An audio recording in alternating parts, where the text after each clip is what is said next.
استاد فتحی یکن در کتابش قوارب النجات، قایق‌های نجات در زندگی دعوتگران میگوید مداخل ورودی شیطان به دل انسان، اینجا میگه خارج کردن چرک‌های دل که دل رو مسموم میکنه از صفات مذموم که سبب قساوت قلب میشه. میگه 7 است: الکبر، الغضب، الشهوه، الحسد، البخل، سوء الظن، العجله. چند تا شد؟ 7 تا شد. یک بار دیگه: الکبر، تکبر، اگر بر دل مسلط شد خلاص. تواضع حیات قلبه، تکبر نابود کننده است. این دغل قلبه، قلب آلوده میکنه. تکبر تعریفش چیه؟ تحقیر مردم و رد کردن حق. این تفسیر حدیث پیامبره: بطر الحق و غمت الناس.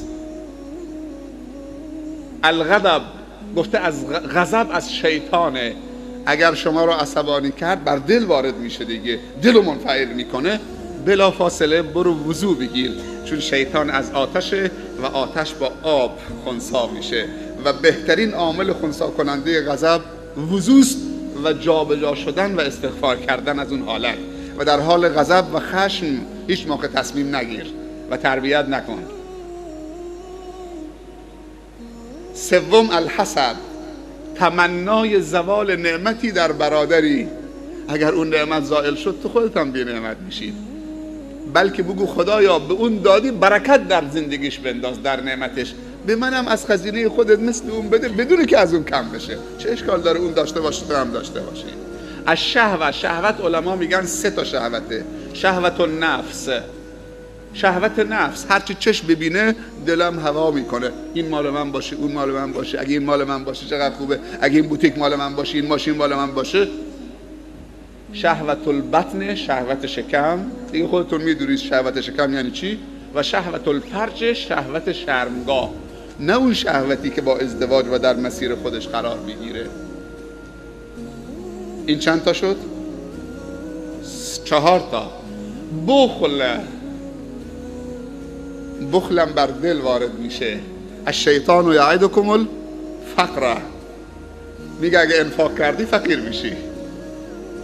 و انسان بخیل همیشه بدبخته، همیشه بیچاره است، همیشه عاجز و درمانده است. نه از روی نداری، از روی این که نمیتونه دلی داشته باشه که بریزه بیرون، سخاوت داشته باشه. بخل، سوء الظن. 6 سوء الظن، بدگمانی. پیامبر صلی الله علیه وسلم میفرمایند هیچ خیری معادل این 2 خیر نیست: حسن الظن بالله و حسن الظن بالناس. و هیچ شری معادل این 2 تا شر نیست: سوء الظن بالله و سوء الظن بالناس. بدگمانی به خدا و خلق خدا میگه بدترین شره، از اون دیگه شر بدتر وجود نداره. این حدیث پیامبر صلی الله علیه وسلم. بدگمانی انسانو از خدا دور میکنه و بدگمانی انسانو از خلق خدا دور میکنه. ما باید حسن ظن داشته باشیم به هم تا بریم تو آغوش هم. این میخواد به من نزدیک بشه، حتما طمعی داره، حتما قصدی داره، حتما فلانی داره. نه، با اینا نمیشه، اینا فلانن، اینا. تا کی آخه این بدبینی؟ حسن الظن بالناس، حسن الظن بالله و حسن الظن بالناس. هیچ خیری معادلش نیست. اما 7 العجله، 7مین مدخل ورودی شیطان عجله است. فی التأنی السلامه و فی العجله الندامه. در تأنی سلامت هست، در عجله پشیمانی هست. اما عجله در هر کاری مذمومه مگر در 5 چیز علما گفتن عجله باید انجام بگیره. یکی اگر میت واقع شد عجله باید بکنیم، سریع غسلش بدیم، نماز بخونیم، کفنش دفنش بکنیم، میت نباید بمونه. عجله در دفن میت. 2 اگر مقروض شدی، بدهکار شدی، عجله بکنید در اسرع وقت دین تو پرداخت بکنید، چون اگر مردی با قرض از دنیا رفته بودید و تو دفترت هم ننوشته بودید، وای بر حالت که همینجور چه به فراموشی سپرده شد. پیامبر صلی الله علیه وسلم وقتی که میتی در مدینه واقع میشد سوال میکرد این میت مقروض هست یا نیست، بدهکار هست یا نیست. اگر میگفتم بدهکاره میگفتم من نماز نمیخونم روش. کسی هست دینش قبول بکنه؟ تو جلسه اگر یه نفر بلند میشد تو جمع میگفت من دینشو پرداخت میکنم، یا ترکه داره میراث داره دینش چه میتونن ازش پرداخت بکنن، میگفت بیارید تا نماز بخونم. اگه کسی تقبل نمیکرد میگفت خودتون رو برادرتون نماز بخونید، من نمیخونم. چقدر مهمه. امروز طرف وقتی میخواد بره قرض بگیره پیش یک تاجری پول که زیاد داره، حالا من میگیرم کم کم دیگه چه، به مرور زمان این خودش مایوس میشه، بعدم مجبور ببخشه.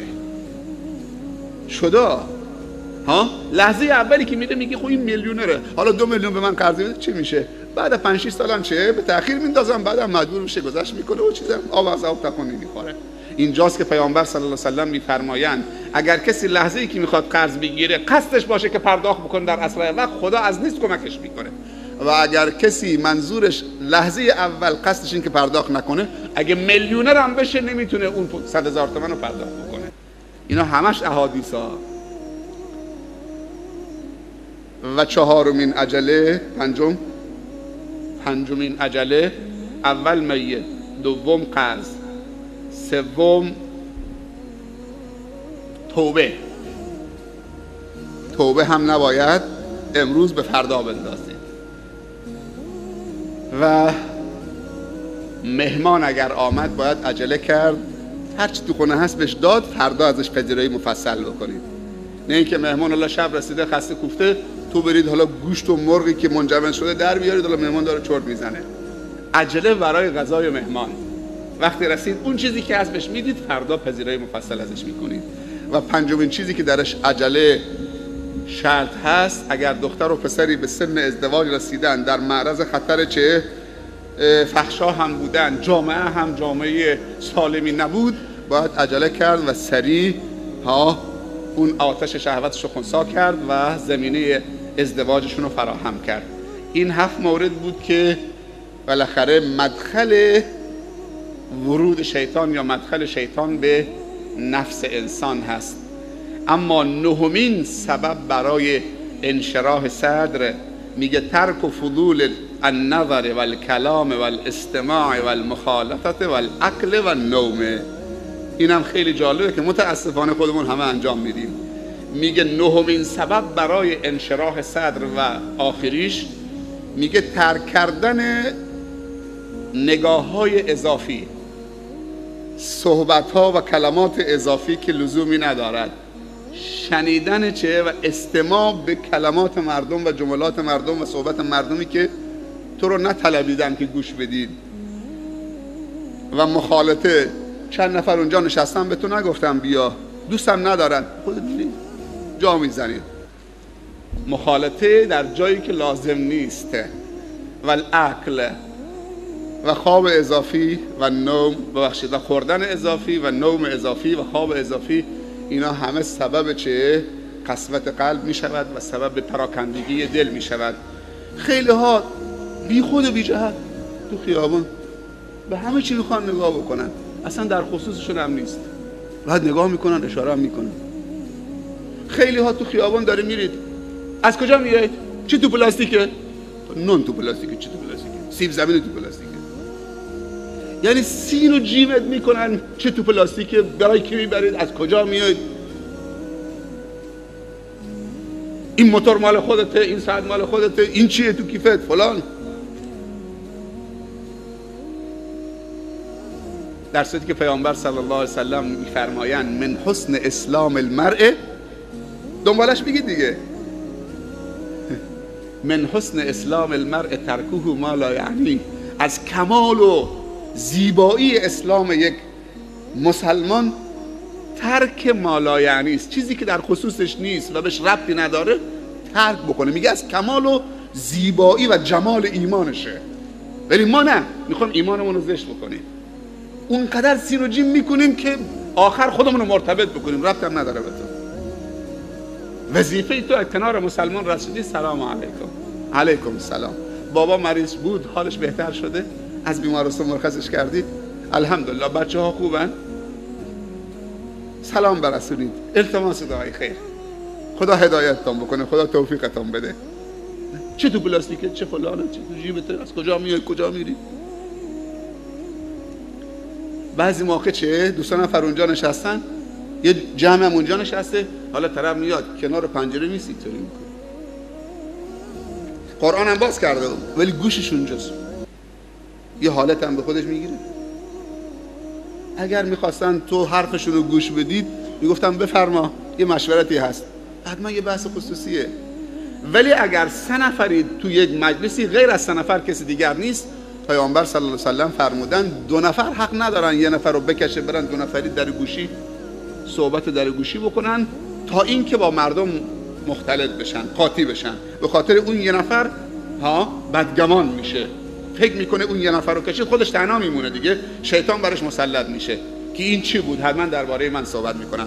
میگه اگر 3 نفری 2 نفر حق ندارن نجوا بکنن در گوشی تا این که به یک جمع 4-5 نفری برسن، 2 نفر اونجا بنشینن، اون 2 نفر میخواد حالا بیا من یه کاری دارم.